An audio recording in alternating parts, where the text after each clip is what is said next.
Hello everyone, welcome. I hope you're all doing well. Bienvenidos. Espero que todos estén muy bien. So let's continue our study of the preterite verb tense in Spanish.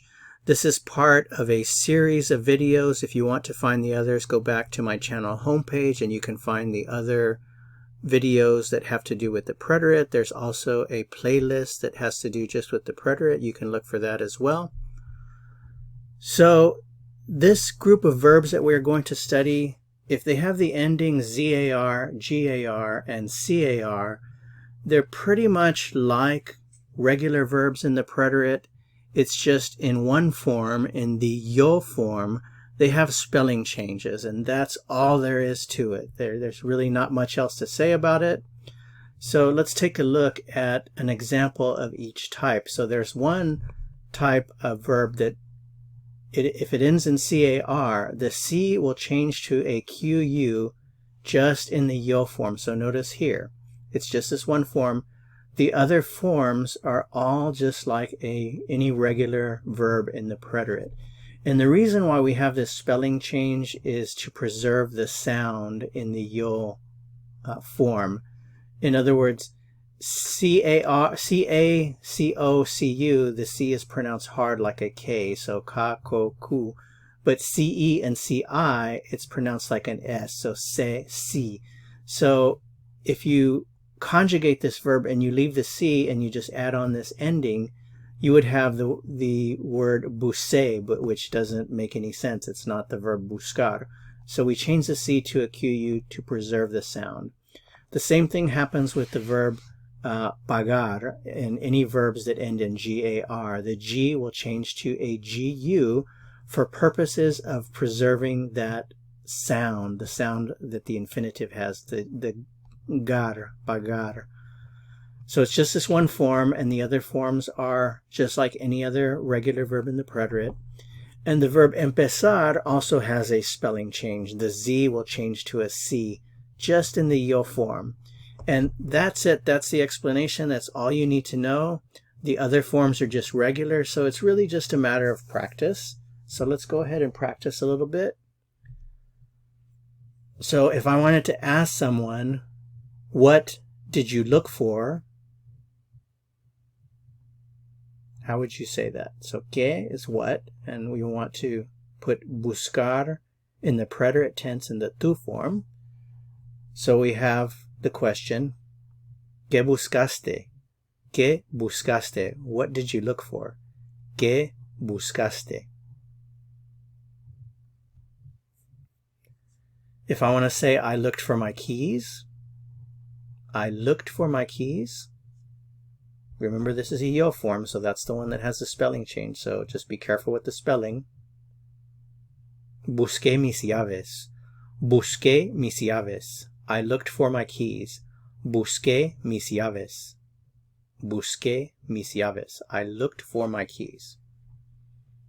Busqué mis llaves. For this one, remember we're talking in the past tense, so we want to say she looked for a new car. Maybe that's what she did yesterday or this morning. At some point in the past, she looked for a new car. ¿Cómo se dice? Ella buscó un carro nuevo. Ella buscó un carro nuevo. Ella buscó un carro nuevo. She looked for a new car. Ella buscó un carro nuevo. Remember, keep working on your pronunciation. It's really just a matter of listening and repeating as much as possible. Don't forget to listen to those audio files in your textbook for the vocabulary and listen and repeat as much as possible. That will help you improve your pronunciation.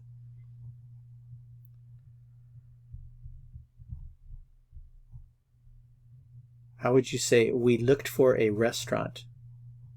We looked for a restaurant. Buscamos un restaurante. Buscamos un restaurante.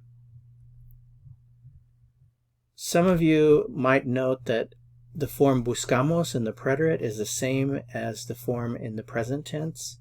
So if you see this written down, buscamos un restaurante, it could mean we look for a restaurant, we are looking for a restaurant, or it could mean in the past tense, we looked for a restaurant. So in the context of this video, we're practicing with the past tense, so we know that it's we looked for, we know that it's past tense. But remember, it's just context that's going to tell you, are you talking about what you're doing right now or things you usually do? Is that the context of the conversation? Or are you talking about what we did yesterday? In that case, it would be we looked for. Buscamos un restaurante.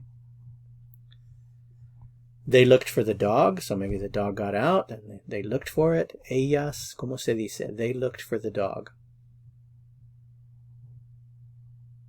Buscaron el perro. Buscaron el perro. Buscaron el perro. They looked for the dog.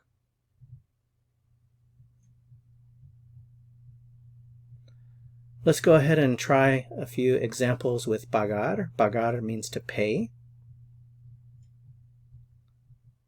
Pagar la cuenta is to pay the bill. So how would you say she paid the bill? Past tense, she paid the bill.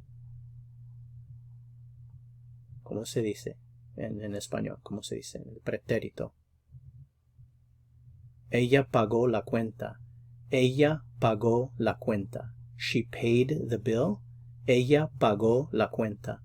And pay attention to where the accent mark is. That's where you put the stress. So put the stress on the last syllable. Pagó. Pagó.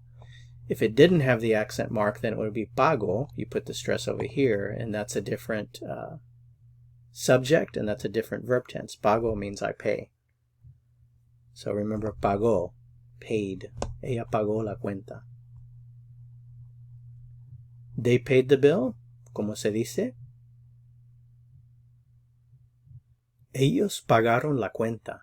Ellos pagaron la cuenta. They paid the bill. Ellos pagaron la cuenta. I paid the bill. Remember, the spelling change happens on the yo form, so be careful. Pay special attention to the spelling.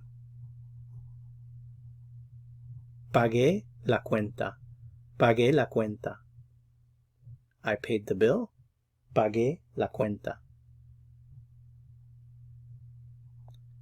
Now let's try a few examples with the verb empezar. Empezar means to begin or to start.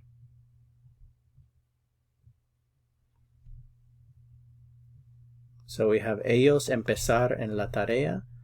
What we want to say here is they started the homework. They started the homework.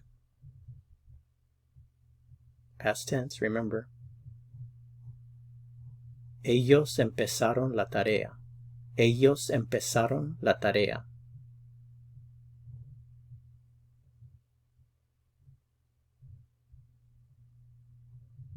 If you're speaking to people in Spain, they'll pronounce this a little differently. They'll say empezaron. Ellos empezaron la tarea. Empezaron.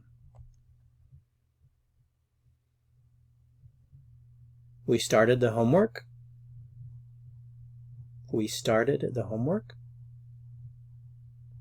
Empezamos la tarea. Empezamos la tarea. We started the homework.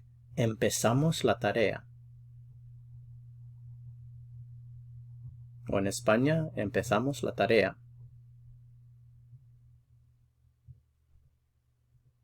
I started the homework. Remember, this one has a spelling change. Z to C. Empecé la tarea. Empecé la tarea. I started the homework. Empecé la tarea. O en España, empecé. Empecé la tarea. Okay, so the only other thing that you need to know is that there are other verbs like buscar. So when you come across other verbs that end in car, you just have to remember the yo form has the spelling change. So other very common verbs like buscar are pescar, which means to fish, like to go fishing, to fish. Sacar, to take out. And tocar, to touch. So all of these verbs in the yo form will have that the C to a QU spelling change. There are some other verbs like pagar. Despegar means to take off, like in an airplane. Jugar, to play, and llegar, to arrive. All of these will have the G to the UE spelling change. Then the final verb empezar. There are other verbs that end in ZAR, and the most common ones are abrazar, to hug, almorzar, to have lunch, rezar, to pray, aterrizar, to land, like in an airplane. So all of these will have the Z to a C spelling change in the yo form. And that's it. It's just a matter of practice. So keep practicing, keep up the great work, and I hope to see you in the next video. Es todo. Hasta luego. Ciao.